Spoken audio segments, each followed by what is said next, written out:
The diversity plan, chapter 3, is where our discussion starts today. The diversity plan has a number of elements in order to make it an effective plan, and it follows a guideline similar to business or marketing planning.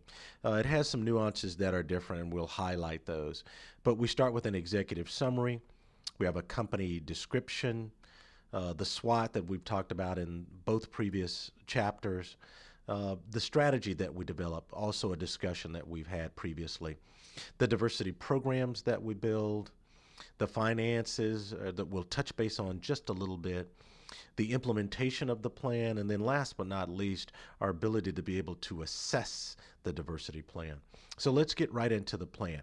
The diversity plan is a roadmap. It really helps us crystallize the ideas that the entrepreneur might have about incorporating diversity into their organization. It's a bridge between idealistic thoughts and the reality of executing on those. Always a work in progress, never a final product, but more kind of a living, working document is how we look at it. And it's a tool, and this is a differentiation point in diversity plans. It's a tool for recruiting and training. And these are staple items for successful diversity plans and programs. So, what are the payoffs for managing diversity well in your plan? There's a better understanding of diverse markets, wider range of solutions because you've got a lot more people involved to help you try to solve complex business problems, increased profitability, productivity, the ability to continue to attract and retain the best people, reduction in cost. And then there's a contribution made back to the social fabric of responsibility that we all try to lay out on our tables. And I think that's extremely important. These payoffs should be a staple item in the diversity plans that you build. So, what are the disadvantages when we manage diversity poorly? So, we hire the wrong people. There's a cost associated there. Decreased motivation amongst the staff that does exist. Another potential cost, increased conflict and just cost overall, absenteeism, employee turnover or churn as we see in the industry, and then decreased productivity. All of these have an emotional and financial cost and are considered to be disadvantages when we can't pull together our diversity plan and manage it well. So the plan itself, the executive summary, really the summary is written at the end of the diversity plan, but placed at the beginning, can be for both internal and external to the organization audiences. The company description, really taking a look at what are the company's assets and how you describe those. The SWOT, which we've spoken to earlier, is a matter of strengths, weaknesses, opportunities, and threats.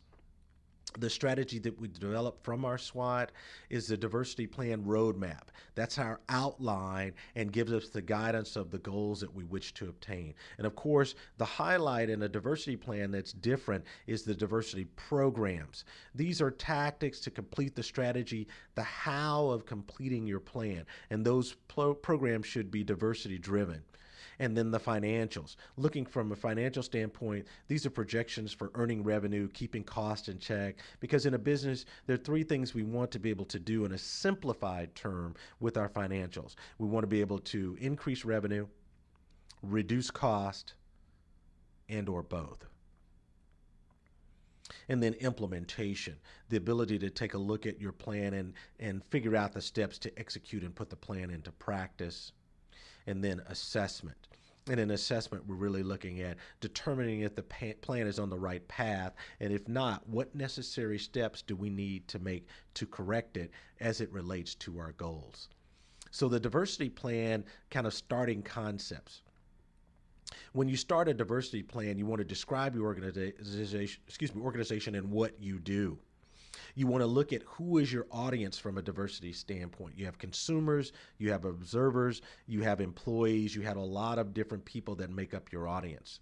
When you're looking at your strategy from a diversity perspective, what are the actionable steps you're going to want to ultimately take that align to your goals? And then you look at also diversity competition. So from a financial standpoint, how do you plan to make yourself competitive in the marketplace? So the executive summary has a number of components that we want to be able to build into this diversity plan. The business concepts, the mission statement, the company description, strategies, programs, finance, implementation. The difference is in the summary, it is just that, a summarization.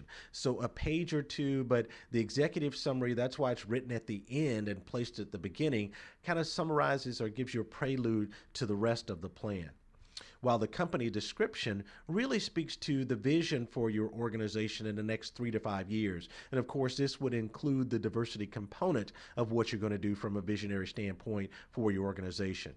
How the industry is structured and how you describe that. Who are the key contributors? What assets does the company hold? How will it financially start up the business and then sustain it over time? Where will the growth potentially come from within a time frame? And then the legal name of the business, date and location and service area information as well.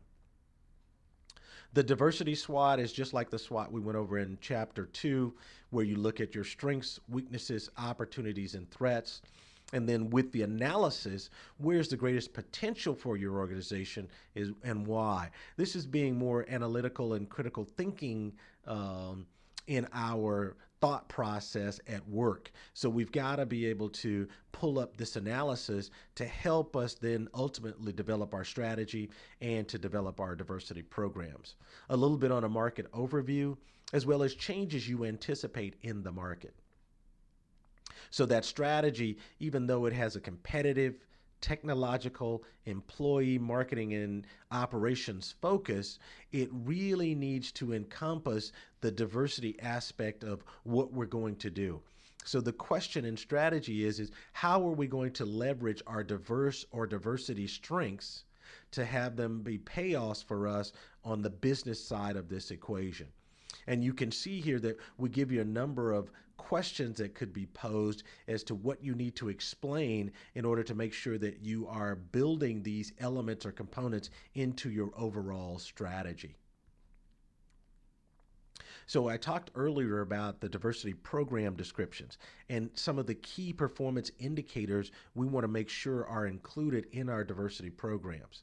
So the economics, or what we're doing from an economic standpoint, the environment, making sure we capture the overall internal and external environment, the ability to look at culture and how that plays into being a benefit for us, not only cultural diversity, but our cultural competence and our cultural proficiency, the community that we service, internal and external to our organization. These are some key performance indicator elements that need to be loaded into our diversity programs and are a function of our diversity plan. Some definitions that may be beneficial for you in building these diversity programs and their characteristics: enrichment, the climate, the experience of the participants and interested parties; strengthen, when we look to have representation and opportunity in what we're doing; engagement.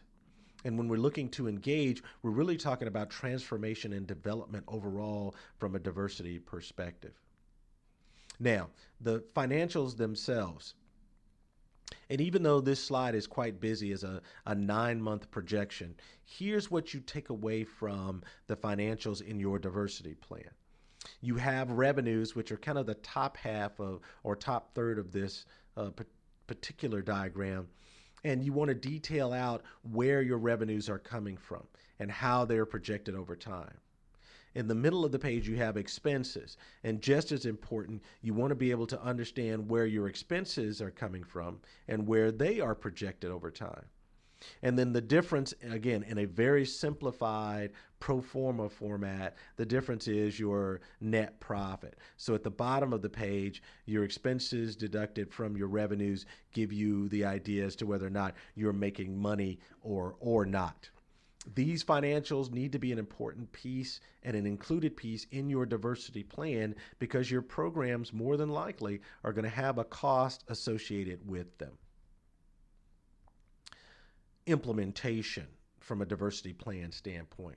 We really look at the actionable steps that we take to meet our objectives. So we're explaining our priorities and we're measuring those, and we're looking for how we make short-term decisions toward our goals versus long-term decisions toward our goals. So we need to look at goals that are really time sensitive. They have a degree of specificity about them. They include all peoples that may be involved in the development of the strategy and the execution, and they have functional tactics. So, what we mean by that is that the tactics come from these functional areas: marketing, finance, human resources, operations. And then there's policy to make sure that people can feel like they can operate within the structure while at the same time they are empowered to do so or motivated to do so. And last but not least, the assessment. So the assessment in the diversity plan really takes a look at how have we competed based upon the implementation of our plan. Did we include customer service, quality?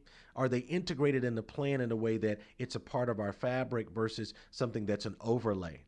How did we introduce the new products and services that we offered? When we went from strategy to tactics, was there alignment and goal attainment still engaged?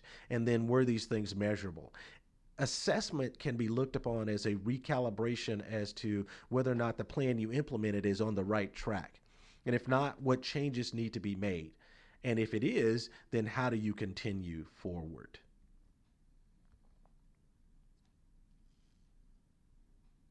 So again, I give you this illustration of the planning stages that we went through in the previous chapter to look at formulation, adaptation, concentration, implementation, and evaluation. Again, this can help you understand how to pull the plan together and where various components in detail might fall in that planning process as you then kind of graduate into the plan itself. So here are a few definitions that might be beneficial. The executive summary is just a summarization of the diversity plan. It's to be concise and relevant to the point. The strategy is your diversity roadmap. Your financials are how you're going to have income statements, cash flows, balance sheets, and what I showed you earlier was a pro forma to help support the plan that you lay out from a diversity standpoint. So here we learned a lot about the diversity plan structure and framework. And so we can start to ask ourselves, how do we build or put that framework together, looking at the executive summary, the company description, the SWOT, the strategy, our diversity programs, the financials, our implementation, and our assessment. So here is your thought for the day. Don't lower your expectations to meet your performance. Raise your level of performance to meet your expectations.